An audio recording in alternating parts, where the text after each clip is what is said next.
Hi friends, welcome back to our channel life style by Priya. இன்றைக்கி இந்த வீடியோவில் என்ன பார்க்க போகிறோன்னா ஒரு சிம்பிளான ரெசிபி வீடியோ தான். இந்த ரெசிபி பார்த்திங்கன்னா நான் மட்டும் குக் பண்ண போகிறதில்ல, என் சிஸ்டரும் கூட ஜாயின் பண்ணியிருக்காங்க. அவங்க கூட சேர்ந்து தான் குக் பண்ண போகிறேன். வாட்டர் பாட்டிலில் வாட்டர் ஃபில் பண்ணி வச்சு குடிக்கிறது ரொம்பவே யூஸ்ஃபுல்னு தான் சொல்லுவேன். ஏன்னா பார்த்திங்கன்னா நான் தண்ணியை அதிகமாக குடிக்க மாட்டேன். வெயிட் லாஸுக்கு வேண்டி வாட்டர் பாட்டிலில் தண்ணி ஊற்றி அதிலிருந்து நான் குடிச்சிட்டு இருந்தேன். ஆனால் பார்க்குறப்பெல்லாம் வாட்டர் எடுத்து குடிச்சிருவேன். இது நல்ல யூஸ்ன்னு தான் சொல்லலாம், இப்படி ஃபில் பண்ணி வச்சு குடிக்கிறது. ரீசெண்டாக இந்த மணி பிளான்ட் பார்த்திங்கன்னா நல்லா வளர்ந்துட்டு தான் வந்துட்டு இருந்துச்சு. திடீர்னு பார்த்திங்கன்னா வளரல, இருக்க இலையெல்லாம் பழுத்து அது கீழே தான் உதிருது. ஆனால் வேர் மட்டும் நல்லா விட்டுருக்கு. இதுக்கு ஏதாவது சொல்யூஷன் இருந்தால் உங்களுக்கு தெரிஞ்சால் கமெண்ட்டில் சொல்லுங்கள். கிச்சனுக்கு வந்தோடனே என்னோடய கணக்கு தெரிஞ்ச குட்டி ஒர்க்கெல்லாம் முடிச்சாச்சு. இப்போது இன்றைக்கி என்ன ரெசிபி செய்ய போகிறேன்னா, நார்த்தங்காய் ஊறுகாய் தான். ஊர்லேருந்து வரும்போது அக்கா கொடுத்து விட்டுருந்தாங்க. ஒரு நார்த்தங்காய் தான் கொடுத்தாங்க. அது நிறைய குவான்டிட்டியில் ஊறுகாய் கிடச்சி. இதான் நான் ஃபஸ்ட் டைம் செய்கிறேன். வீடியோஸ் பார்த்து தான் நான் செஞ்சுருந்தேன். ரொம்பவே நல்லா வந்துருந்துச்சு.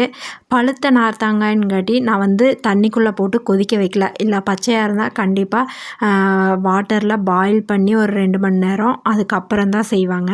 நான் பழுத்திருந்தாங்காட்டி டைரெக்டாகவே ரெசிபி பண்ணிட்டேன். இதுக்கு பொடி பொடியாக நல்லா நார்த்தங்காயாக கட் பண்ணிட்டேன். சிஸ்டர் பார்த்திங்கன்னா 2 பேரும் சேர்ந்து ரெசிபி பண்ணலான்னு சொல்லிட்டு கிச்சனுக்குள்ளே வருவாங்களா போவாங்களானே இருந்தாங்க. ஆனால் ரெசிபி பண்ணுறதுக்கு எந்த ஹெல்ப்பும் பண்ண மாதிரியே தெரியல. 2 பேரும் சேர்ந்து ஒரு விஷயம் செய்கிறங்கிறதே பெரிய விஷயந்தான். அதுவும் மேரேஜுக்கு அப்புறம் தான். மேரேஜுக்கு முன்னாடியெல்லாம் செம சண்டையாக தான் இருக்குது. எதுக்கு எடுத்தாலும் நீங்களும் உங்கள் தங்கச்சி கூட இப்படியான்னு கமெண்ட்டில் சொல்லுங்கள். இப்போ ஊறுகாய் செய்கிறதுக்கு ஒரு பாத்திரம் எடுத்து அடுப்பில் வச்சுட்டேன். ஊறுகாய்க்கு பார்த்திங்கன்னா நான் நல்லெண்ணெய் தான் யூஸ் பண்ணியிருக்கேன்.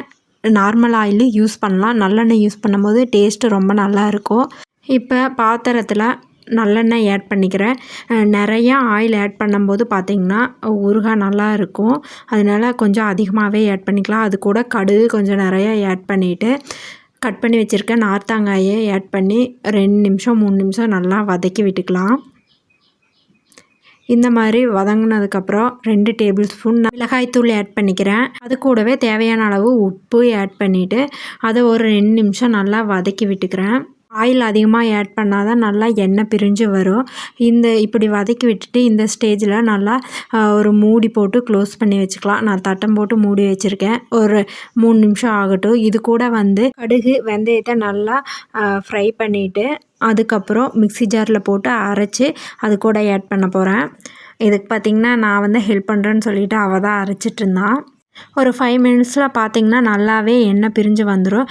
இந்த ஸ்டேஜில் அரைச்சி வச்சுருக்க பவுடரை ஆட் பண்ணிக்கிட்டேன். வெந்தயம் பார்த்திங்கன்னா அளவாக தான் ஆட் பண்ணி அரைக்கணும். இல்லைன்னா நார்த்தங்காயும் புளிப்பு வெந்தயம் நல்லா கசக்கும். அதனால ஒரு மாதிரி டேஸ்ட் ஆயிரும்.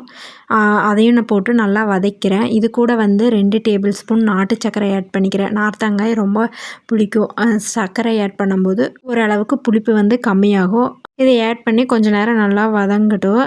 ஊறுகாய் பண்ண பார்த்திங்கன்னா என் சிஸ்டரோட கண்ணு அந்த எல்லோ கலர் கப்பு மேலே போயிடுச்சு. ஏன்னா அது அவளுக்கு கிஃப்டாக வந்த கப்பு நான் எடுத்துகிட்டு வந்துட்டேன். ஊறுகாய் 2 நிமிஷத்துலேயே நல்லா திக்காயிரும். அடுப்பு ஆஃப் பண்ணிவிட்டேன். ஃபஸ்ட்டு அவள் தான் டேஸ்ட் பண்ணால். அவள் ரியாக்ட் பண்ணுற அளவுக்கெல்லாம் இல்லை, நல்லா தான் இருந்துச்சு. நல்லா ஆறுனதுக்கப்புறம் ஒரு கிளாஸ் பாட்டிலில் போட்டு நல்லா ஸ்டோர் பண்ணி வச்சுக்கிறேன். அப்போ தான் நம்ம யூஸ் பண்ணுற வரைக்கும் ஊறுகாய் கெடாமல் அப்படியே நல்லா இருக்கும். இந்த வீடியோ இதோட முடியுது. உங்களுக்கு பிடிச்சிருந்தா லைக் பண்ணுங்கள், சப்ஸ்கிரைப் பண்ணுங்கள், கமெண்ட் பண்ணுங்கள். தேங்க்யூ ஃபார் வாட்சிங்.